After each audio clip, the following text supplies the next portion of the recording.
na mahubiri yako. Niko tayari kuwa baraka kwa watu wa Kenya.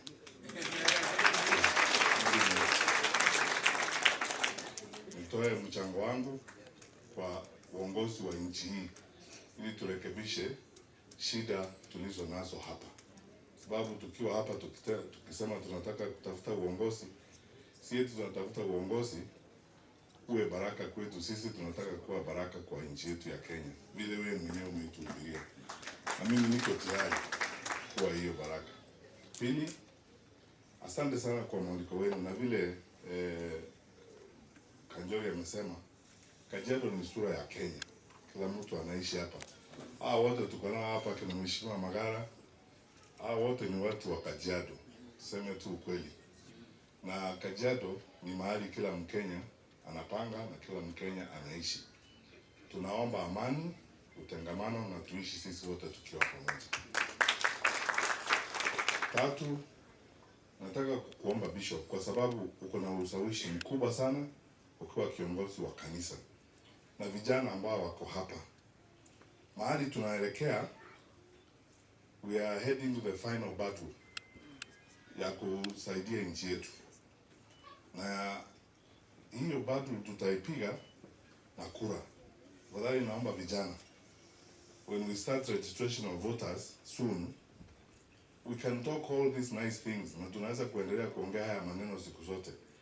Mheshimiwa Kioni, I like your sufuria approach.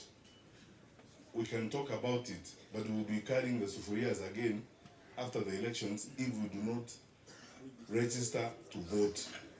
So please, let us stop agonizing. Let us organize. Tujipange. Tuzungumze kidogo, tuende kwa kazi. Na kazi ni kujisajili kama wapiga kura ili tuwe tayari sasa kubadili uongozi wa nchi yetu. Tunaweza kubadili haya maneno na kura zetu. Tuamke asubuhi tuende tupige kura. Na vijana, tangu June 24th, 2024 tumekuwa tukizungumzia haya maneno. The demonstrations were meant to achieve change. The final point of that change will be at the ballot box. Na kufika hapo, lazima tupate kura.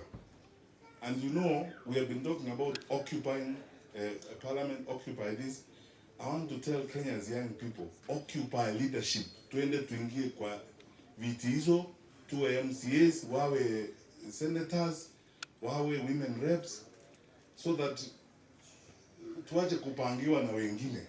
So the young people who are in this room, Angel Mbuthia and your youth groups from all parties, sasa tuache kuzungumza na mdomo, tuzungumze na kura zetu. Please make efforts, go from point to point. And Bishop, please, katika kanisa lako, you and your colleagues, your fellow bishops, let us now move to the next phase.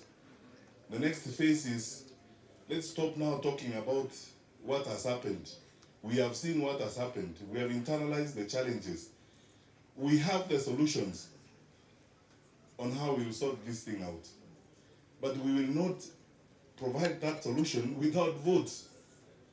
Yale mambo mazuri ambayo yamefanyika Malawi yamefanywa na kura. Now let us have a repeat performance.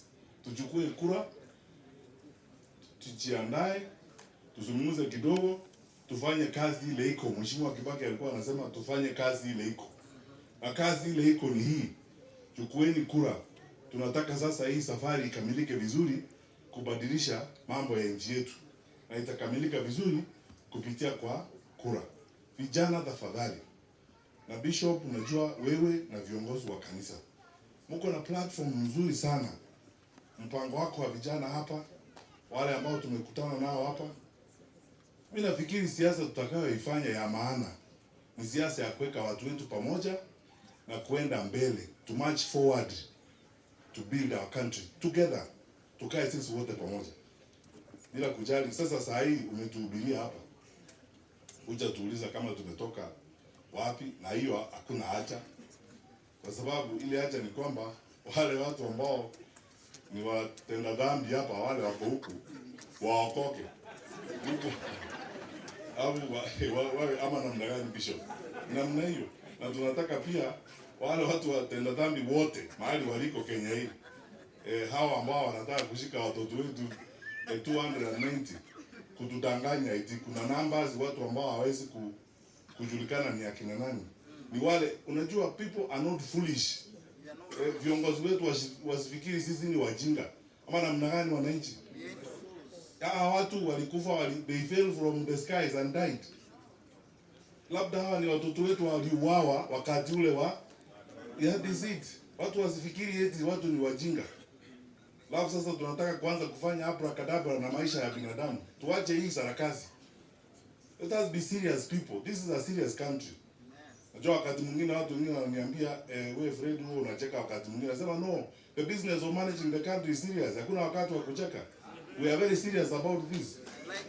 Sawa? Lakini Bishop, vile nimesema nirudie ya mwisho, mimi niko tayari. Leo you have actually given me what I needed. Niwe baraka kwa Kenya. Mimi nawahakikishia niko tayari kuwa baraka kwa nchi yetu hii ya Kenya kwenda mbele. Ndugu yangu mkubwa hapa, Mheshimiwa Kalonzo Musyoka, ambaye amepiga hii maneno siku zote, tafadhali kucha ongea na hawa watu. Unajua mimi ndio watu wa siasa, mimi si mtu wa siasa, mimi ni mtu wa kazi. Hata kucha upige story tu ya nyinyi watu wa story.